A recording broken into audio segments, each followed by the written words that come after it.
Oke, baik. Selamat pagi, siang, beserta malam, Bapak Ibu semua ataupun kawan-kawan yang sedang melihat video ini.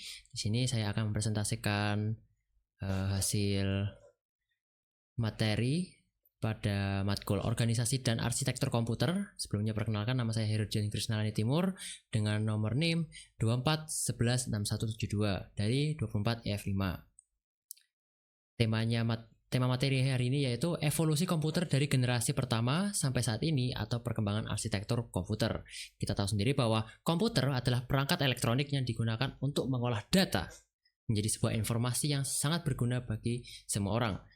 Pertama kali diciptakan, komputer terus berkembang baik dari segi ukuran, kecepatan, kapasitas penyimpanan maupun arsitekturnya. Evolusi komputer sendiri terdiri dari 5 generasi. Ada dari generasi pertama, kedua, ketiga, 4, dan saat ini yaitu 5. Pertama ada generasi pertama pada tahun 1940 hingga 1956, yaitu berbentuk tabung vakum. Pada generasi ini menggunakan tabung vakum sebagai komponen utama. Ukuran komputernya sangat besar, bahkan memenuhi satu ruangan, dan komputer ini sangat membutuhkan daya listrik yang besar. Programnya masih menggunakan bahasa mesin yaitu 0 dan 1, dan hanya beberapa ilmuwan saja yang mengerti untuk mengerti dan mengoperasikan komputer ini. Contoh komputer yang ada pada generasi ini adalah ENIAC dan UNIVAC. Arsitekturnya masih sederhana dan mengikuti model von Neumann, di mana data dan instruksi disimpan di memori yang sama. Namun, komputer generasi ini sangat boros energi, cepat panas, dan mahal untuk dibuat. Selanjutnya generasi kedua. Pada 1956 sampai 1963, generasi kedua, tabung vakum digantikan oleh transistor. Transistor ini membuat komputer menjadi lebih kecil dan lebih cepat, serta lebih hemat daya dari generasi pertama. Pemrograman juga sudah mulai berkembang, seperti assembly dan Fortran. Komputer seperti IBM 1401 dan UNIVAC 1108 muncul di masa ini. Arsitekturnya sendiri masih berbasis von Neumann, namun sudah lebih stabil, efisien, karena transistor meningkat kecepatan proses. Selanjutnya generasi ketiga, 1964 sampai 1971. Integrated Circuit. Pada generasi ini mulai menggunakan IC atau sirkuit terpadu, yaitu gabungan banyak transistor dalam satu chip. Hasilnya komputer ini sendiri semakin kecil dan cepat serta murah. Sistem operasi mulai muncul di generasi ini untuk mengatur banyak pekerjaan sekaligus, dan mulai ada bahasa pemrograman tingkat tinggi seperti COBOL dan BASIC. Salah satu contoh komputer terkenal adalah IBM System 360. Secara arsitektur, mulai muncul konsep multitasking dan time sharing yang menjadi dasar sistem komputer modern. Generasi selanjutnya, generasi keempat, pada tahun 1971 sampai 1989, menggunakan mikroprosesor.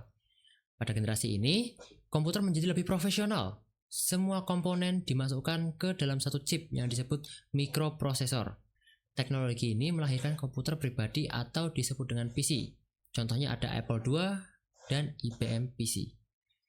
Arsitektur komputer ini sendiri berkembang menjadi dua tipe besar, CISC Complex Instruction Set Computing dan RISC yaitu Reduced Instruction Set Computing.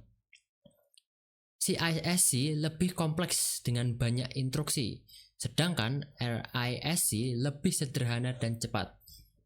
Dan pada generasi inilah lahirnya komputer seperti yang saat ini kita kenal sekarang.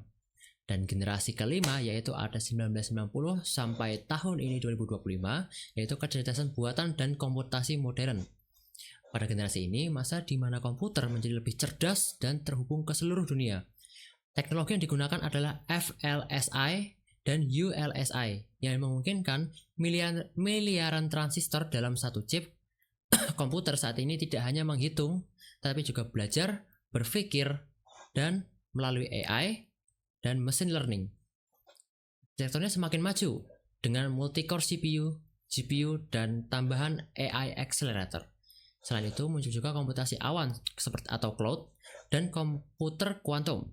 Dengan arsitektur ini, komputer modern mampu memproses data dalam jumlah besar dengan kecepatan yang sangat tinggi. Jadi kesimpulannya yaitu komputer telah sangat banyak sekali berevolusi dari alat yang besar dan lambat hingga menjadi yang ukuran kecil dan juga memiliki kecepatan serta kecerdasan.